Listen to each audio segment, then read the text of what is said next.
Welcome to the Reputation Matters podcast. We're here to help you protect and enhance your online reputation. Tune in for tips, tricks, and expert advice. Ready to take control of your online presence? Visit yourrepmatters.com to learn more.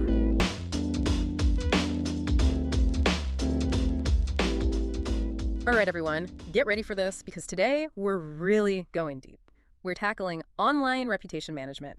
Specifically, we're looking at what to do when you get a negative review online. Ooh, yeah, those can be tough. They really can. And we've got a great blog post to guide us. It's called Crisis Averted, How to Handle Negative Reviews and Protect Your Reputation. I like that title. Yeah, it's very catchy. And it's our mission today to help you, the listener, not just survive a negative review, but use it to grow your business and make your customer relationships even stronger. It really is all about how you respond to these things, because honestly, you can't avoid negative reviews completely. Especially these days, right? Exactly. So the blog starts off with a simple message. Don't panic. Oh, that's so important. It seems obvious, but when you see that bad review, it's easy to just want to react immediately. It really is. I think that's just human nature. Yeah. You know, that fight or flight response kicks in, and you want to either fight back or just run away and hide. Exactly. It can feel like a personal attack. And when you react without thinking, you might actually end up making things worse. Like what kind of things? Well, you might fire off a really defensive response, and then that gets shared all over the internet, but for the wrong reasons. I've seen that happen. Right. Or even worse, just ignoring the review altogether and hoping it'll just disappear. Yeah, that's not good either, because then it just looks like you don't care about your customers. So the blog post is really advocating for being strategic, taking a breath, and then deciding how to respond. It's like responding versus reacting. Mm-hmm. You know, there's a big difference there. Okay, so we've taken a deep breath. We're not going to just hit reply all with an angry message. What do we do next? Well, the blog post emphasizes responding quickly and with empathy. Why is speed so important? Because in the online world, things move so fast. And the longer a negative review is just sitting there without a response, well, the more damage you can do. I see what you mean. I mean, if I'm a customer and I see a company hasn't even responded to a complaint, I'm probably going to think they just don't care. Or even that the complaint is true because they aren't denying it. Exactly. That's the kind of perception you want to avoid. A quick response, it shows that you're paying attention, you care, and you're ready to fix things. So what does a good response look like? Well, the blog post actually has an example. Yeah. I think it's a great starting point. It says something like, "Thank you for your feedback. We're sorry to hear you had a negative experience, and we appreciate you taking the time to let us know." And goes on to say, "We strive to provide excellent service, and we'd love the chance to make things right." So you're acknowledging their feelings but not getting defensive, and you're letting them know that you want to help. Exactly. But, you know, even a response like that, even though it's polite, it could come across as a little generic if you're not careful. So how do you avoid that? Well, that's where the next tip comes in. Be specific and offer solutions. So don't just apologize. Actually address the specific complaint they made in the review. So, like, give a real solution to their specific problem. Right. And the blog post has a great example of this. They talk about a situation where there is a miscommunication about delivery times. And they suggest saying something like, "It sounds like there was a miscommunication about the delivery timeline, and we're sorry for any inconvenience this may have caused. And then we're currently working on improving our shipping process to prevent this from happening in the future." I like that because it shows that you're actually listening. You know, you're not just sending out some kind of automatic reply. Exactly. It feels more genuine and sincere. Yeah. Like you're really taking their feedback seriously. Now, what about situations where the complaint is more complicated? Or maybe it could really hurt your business if it spreads. What do you do then? That's a great question. And the blog post suggests taking the conversation offline in those cases. So moving it from a public forum to like a phone call or an email. That's interesting. Why would you want to do that? Well, for one thing, it can help with damage control. If you're having a back and forth argument in public, things can escalate quickly. And you don't want that. You don't want to get into an online fight. Exactly. Plus, it's usually harder to find a resolution when everyone's emotions are running high. Makes sense. So how do you suggest moving the conversation offline? Well, they have an example in the blog post, and it's something like, "We'd love to resolve this issue with you directly. Please feel free to reach out to us at phone number or email address, and we'll do everything we can to make things right." That's nice and straightforward, and it keeps it professional, too. Yeah, and it shows that you're committed to finding a solution that works for both of you. You know, this whole approach is way better than just dreading those negative reviews. It's like you're turning them into something positive. I think that's the key, right? Shifting your perspective. Instead of seeing these as attacks, you're using them as opportunities to grow and improve. And that's what we're all about here on the Deep Dive. But we've got a lot more to discuss. So stay tuned for part 2, where we'll explore how to turn those negative reviews into fuel for improvement and even use them to build an even stronger online reputation. This deep dive episode is sponsored by Reputation Matters. We want to help your business.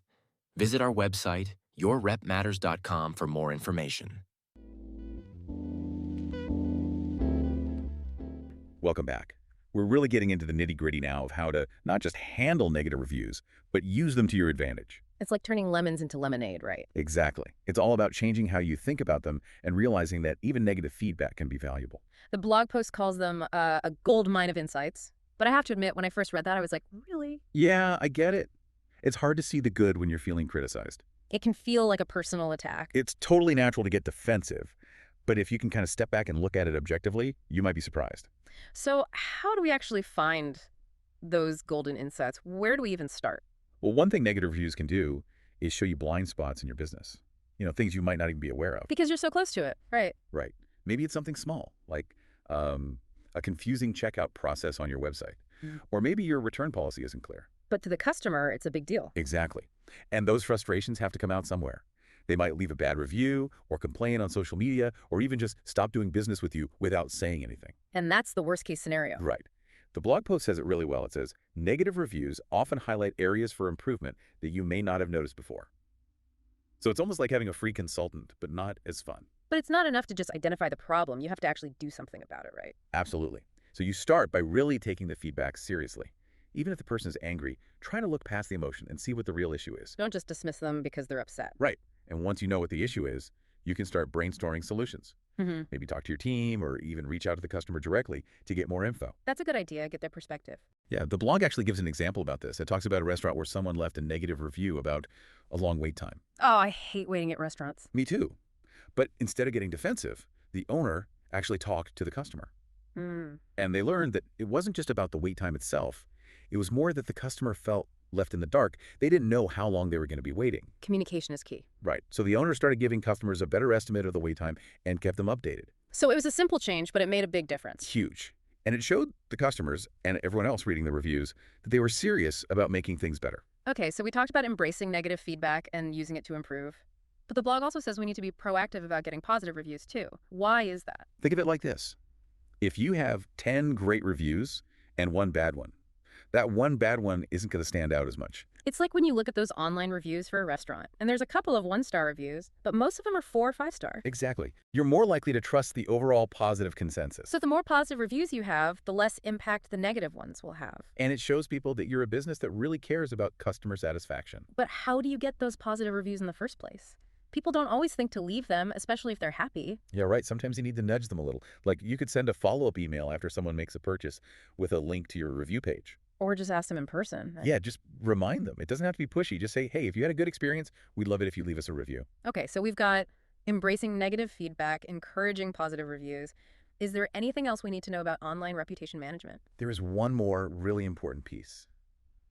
Vigilance. Vigilance. Yeah. Like, we have to be on guard all the time. Not exactly. It's not about being paranoid. It's about being proactive. The blog post talks about actively monitoring your online presence. So it's not enough to just set up your profiles and hope for the best. You have to actually pay attention to what people are saying about you online, both the good and the bad. Check review sites, social media. You could even set up alerts for your business name. So you know right away if someone's talking about you. Exactly. That way, you can address any issues before they get too big. It's like damage control, but before the damage even happens. Exactly. And in today's world, that's so important because once something is online, it can be really hard to get rid of. All right, so we've talked about embracing negative feedback, encouraging positive reviews, and now vigilance. That seems like a pretty solid plan for managing our online reputations. What's the most important thing for our listeners to take away from all this? I think the biggest takeaway is this. Don't be afraid of online reviews. You can use them to your advantage. It's about changing your mindset. Right. And the blog post says it perfectly. The key is to stay calm, respond thoughtfully, and focus on solutions. It sounds so simple, but it's really true. We can choose to react with anger, or we can choose to be constructive. And that choice will make a difference in how people see you, both online and offline. It's about building a reputation for being responsive and caring. Exactly. And that's something we can all work on no matter what business we're in. Actually, this whole conversation is making me think. The blog post is about businesses, but this stuff applies to individuals too, right? Absolutely. In today's world, our online presence is a huge part of who we are. It's like our digital reputation. Exactly. So everything we've been talking about, monitoring what's being said about us, responding thoughtfully, it all applies to individuals just as much as businesses. So we all need to be thinking about how we manage our online presence. It's about shaping our own narrative and making sure it represents who we really are. Wow, we've come a long way from just talking about negative reviews. We're talking about online destiny now. Yeah, it's pretty amazing. But before we wrap up, I'd love to hear your final thoughts. What's the one thing you really want our listeners to remember? You know, it's really interesting. We started out talking about negative reviews, and now we're talking about our online destinies. It's amazing how just changing how we think about things can make such a big difference. It really is. And I think that's what I want listeners to remember. You don't have to let negative reviews control you. You can use them to make things better. I totally agree. And I think the blog post sums it up perfectly. The key is to stay calm, respond thoughtfully, and focus on solutions. Sometimes the simplest advice is the best. Right. It's a reminder that we always have a choice in how we react to things. We can get angry and defensive, or we can try to be understanding and find a solution. And that choice can have a huge impact on how people see us. It's all about building a positive reputation. Exactly. So even when we're dealing with something negative, we can turn it into something positive. And that brings us back to something we talked about earlier, being vigilant about our online reputation. It's not enough to just respond to reviews. We have to be proactive. That's right. We need to keep an eye on what's being said about us online. It's like having a PR team that never sleeps. But that sounds like a lot of work. It can be. But there are tools and strategies to make it easier, like setting up alerts so you get notified when someone mentions you online. That's a good idea. So you know right away if something's going on. Exactly. And the sooner you know, the sooner you can address it, right? So it's all about being proactive and taking control of the narrative. Exactly. We may not be able to control everything that's said about us online, but we can control how we respond to it. It's about shaping our own story. I like that. It's about being intentional and making sure that our online presence reflects who we really are. So it's not just about fixing problems, it's about creating something positive. Right. It's about building a reputation that we can be proud of. I like that. And on that note, I think it's time for a challenge. Ooh, I love a good challenge. What is it? I challenge our listeners to take some time this week to look at their own online presence. Google yourself, check your social media, see what's out there. It's like doing a little audit. Exactly. And ask yourself, is this how I want to be seen by the world? And if not, take some steps to change it.